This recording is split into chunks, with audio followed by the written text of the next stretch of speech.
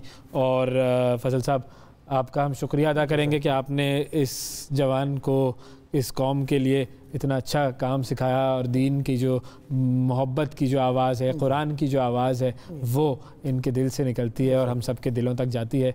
तो वाकई बहुत आपका शुक्रिया अदा करेंगे हम। और हुकूमत पाकिस्तान, आप लोग जो भी करता धरता जो भी लोग हैं, हम सबको प्रमोट करते हैं, एक्टर्स को, एंटरटेनर्स को, स्पोर्ट्स पर्सनालिटीज़ को, सबको प्रमोट करते हैं। तो हमें हुफ़ाज़ को, क़ुरा को, उनको भी प्रमोट करना चाहिए और उनको भी अवार्ड से नवाजा जाना चाहिए। और ये जो ख़ास तौर पर जो यंग लोग, जो जवान नौजवान इस काम में हैं और वो बहुत खूबसूरत तिलावत करते हैं, तो उनकी भी पजीराई हर लेवल पर होनी चाहिए। हसन भाई, बहुत बहुत शुक्रिया आपका। और हमारी दुआ ये है कि इसी तरीके से आप कुरान जो है वो लोगों को सुनाते रहें, लोगों के दिल में घर करते रहें। और जो आगे आपका इरादा है आलिम बनने का, तो एक अच्छे सही आलिम बनकर आप दीन की आवाज़ दुनिया तक पहुँचाएँ। बहुत शुक्रिया अदा करेंगे आपका। नाज़रीन, वक्फ़ा लेते हैं, वक्फ़े के बाद दोबारा हाजिर होंगे। स्टे विद अस।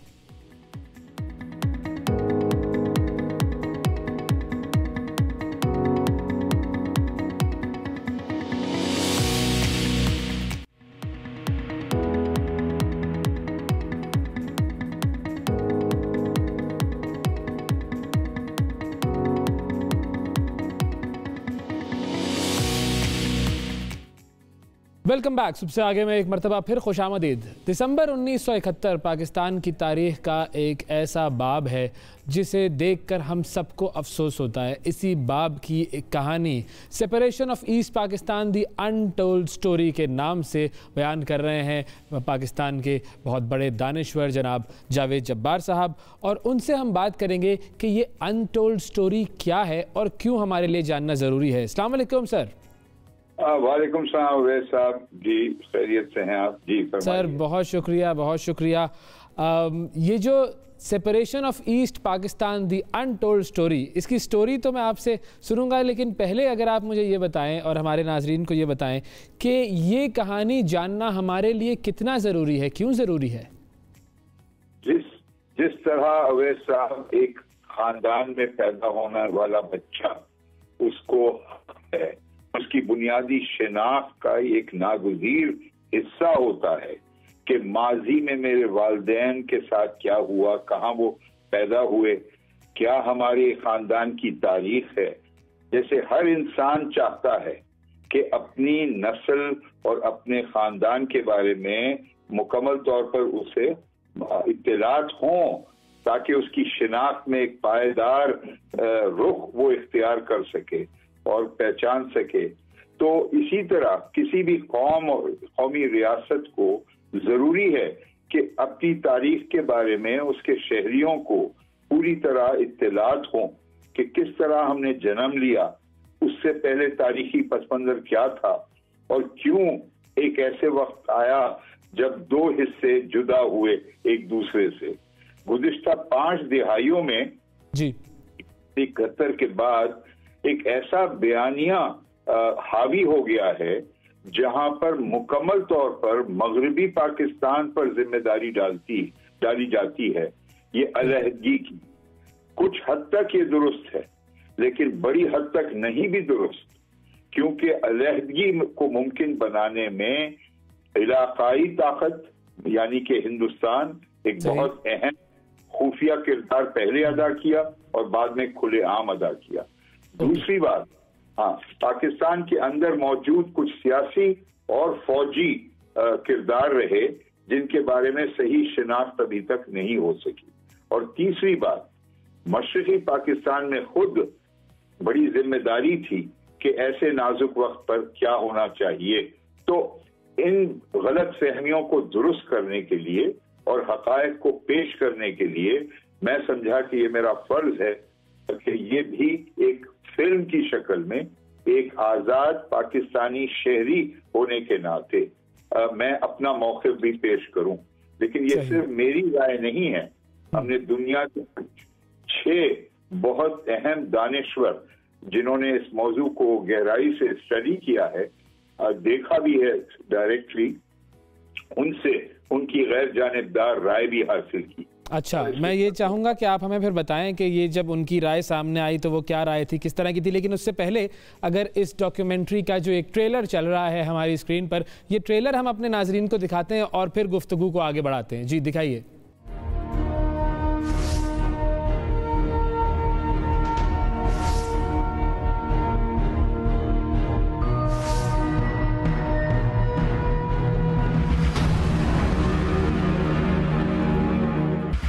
जी जावेद साहब, ये बताइए कि अब ये जो कहानी है जिसमें आपकी रिसर्च शामिल है और ये जो आपने बताया कि गैर जानिबदार दानिश्वरों की गुफ्तगू और उनके ओपिनियंस भी शामिल है, एक तो ये कि इसको बनने में कितना अरसा लगा?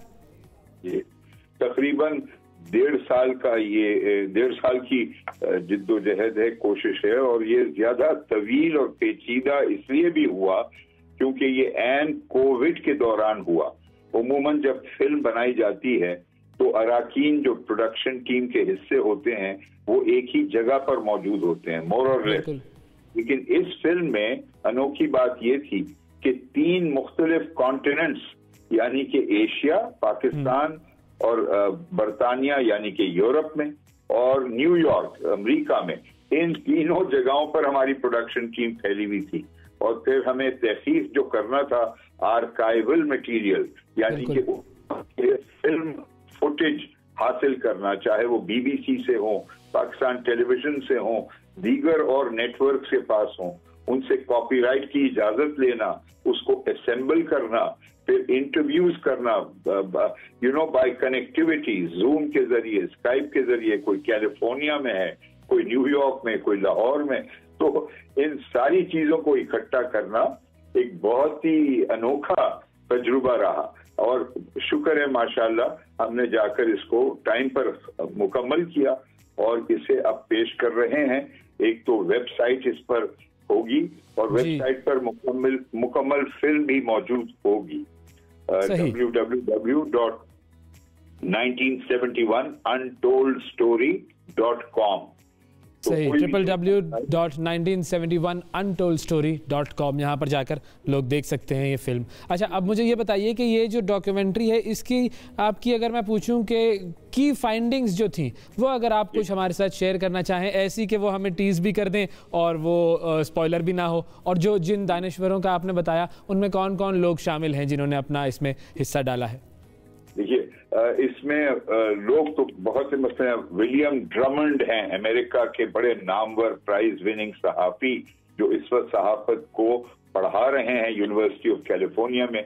71 में वो लॉस एंजलिस टाइम्स के नुमाइंदे थे और उन्होंने महसूस किया था कि बहुत मुबालगाराई और बेबुनियाद बेसिस पर वो एक ब्लेम कर रहे हैं, सारी जिम्मेदारी पाकिस्तान पे डाल रहे हैं और बहुत बढ़ा चढ़ाकर फिगर्स बता रहे हैं कि कितने लोग हलाक हुए। एक वो हैं, दूसरे हैं प्रोफेसर यास्मीन सेकिया, एक American Assamese of Indian origin, जिन्होंने खवातीन को, जो मुतासिर हुई खवातीन इस कॉन्फ्लिक्ट की वजह से, चाहे वो बंगाली हो, बिहारी हो, मगरबी पाकिस्तान की खवातीन हो, उन पर तहकीक की।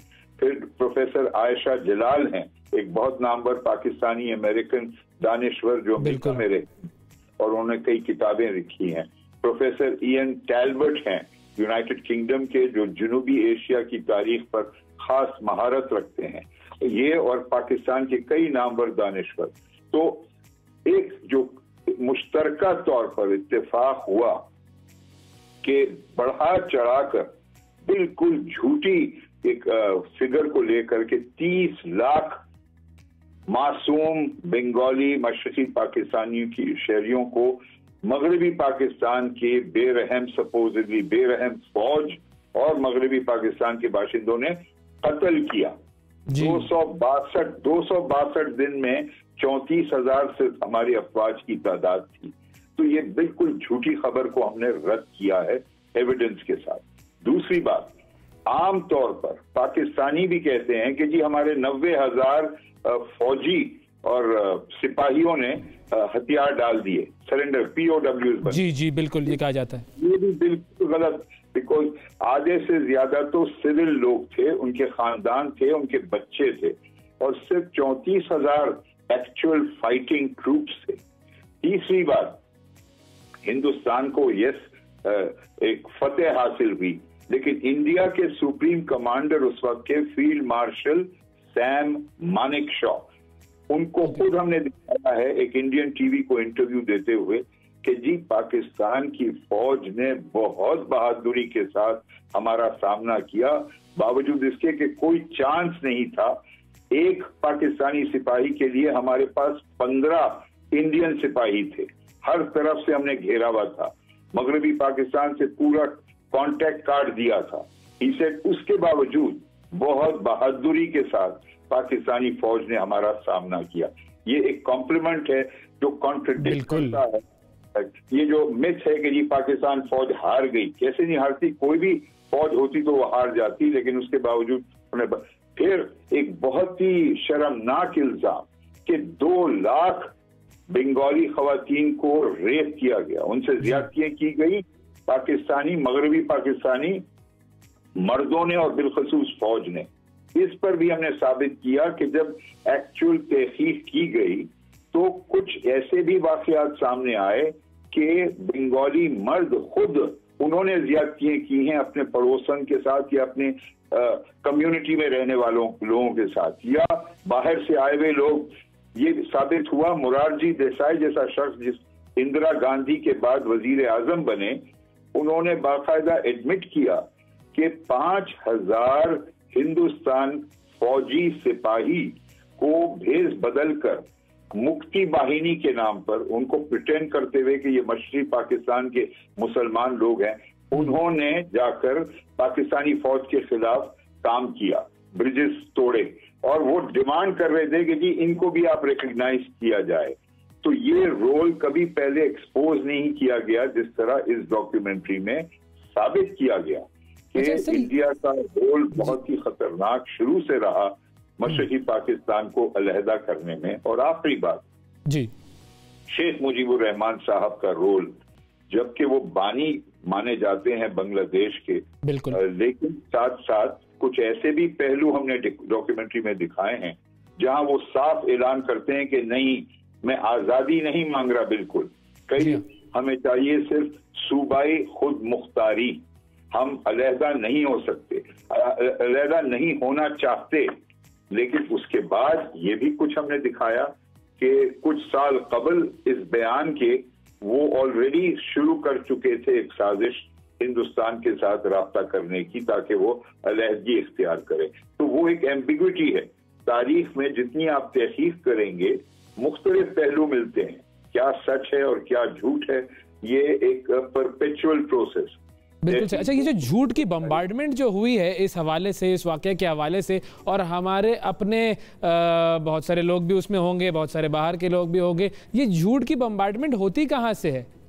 जी देखिए, जब हमने बहुत बड़ी गलती उस वक्त ये की कि फौज का ऑपरेशन जो शुरू हुआ, ये मुख्तलिफ किस्म के अनासर जो दहशतगर्दी के जरिए और हमारे पाकिस्तान की रियासत को मुकम्मल तौर पर आइसोलेट करने की कोशिश कर रहे थे मशरक़ी पाकिस्तान में, हमने बैनुल अक़वामी जितने सहाफ़ी मौजूद थे ढाका में, मशरक़ी पाकिस्तान में, उनको हमने एक्सपेल कर दिया, इजाजत नहीं दी उनको वहां रहने की।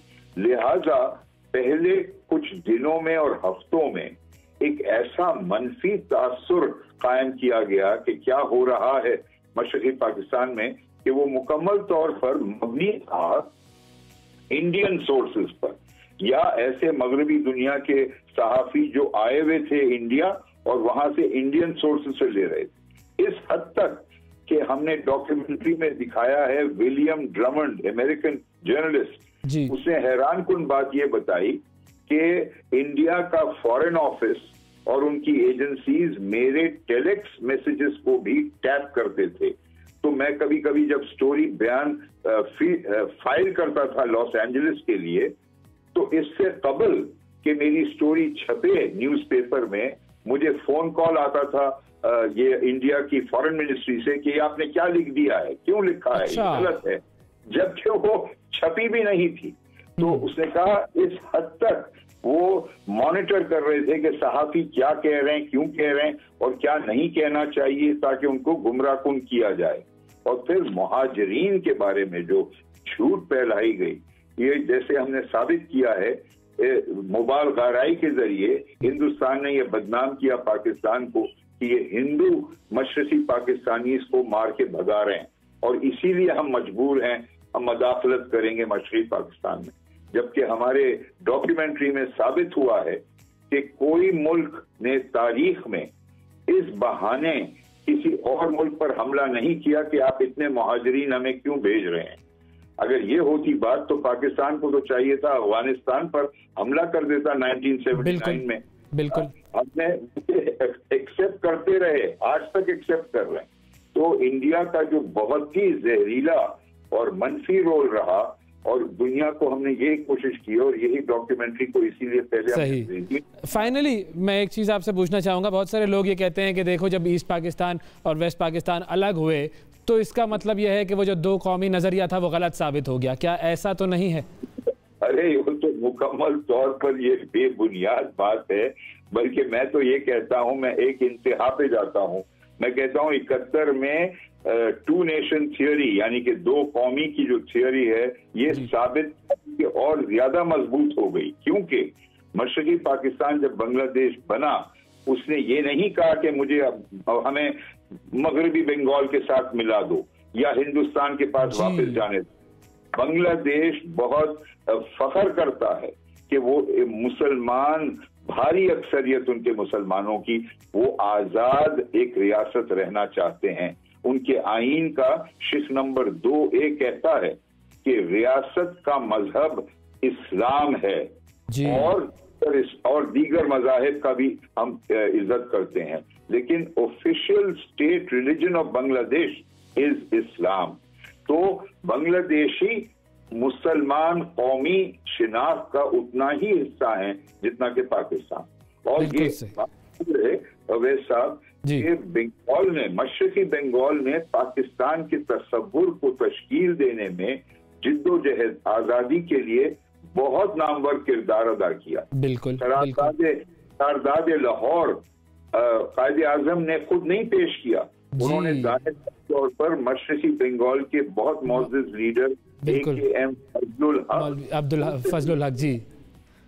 तो ये बिल्कुल गलत बात है दो कौमी थियोरी खत्म होने की, बल्कि वो तो आज जिंदा है और जो कुछ हिंदुस्तान में हिंदुत्व कर रहा है और बीजेपी कर रही है, उससे तो और ज्यादा एहसास होता है कि कितनी दुरुस्त ये विजन था अल्लामा इकबाल का, चौधरी रहमत अली का, सर सैयद अहमद खान का, अमीर अली साहब का, कि एक अलग कौमी शिनाख्त हमें हक है अपनी रियासत बनाने का, जिसको कायदे आजम मोहम्मद अली जिन्ना ने फिर मुमकिन बनाया। बहुत शुक्रिया अदा करेंगे जावेद जब्बार साहब, वक्त दिया आपने और वाकई बड़ी अहम डॉक्यूमेंट्री है, सबको देखनी चाहिए, तो ज़रूर देखें और अपनी तारीख़ खुद जानिए ताकि आप वो जो नेगेटिव प्रोपेगेंडा है उसका शिकार ना हो। आज के प्रोग्राम में इतना ही, अगले प्रोग्राम तक के लिए इजाज़त दीजिए, फिर मुलाकात करेंगे। अल्लाह हाफ़िज़।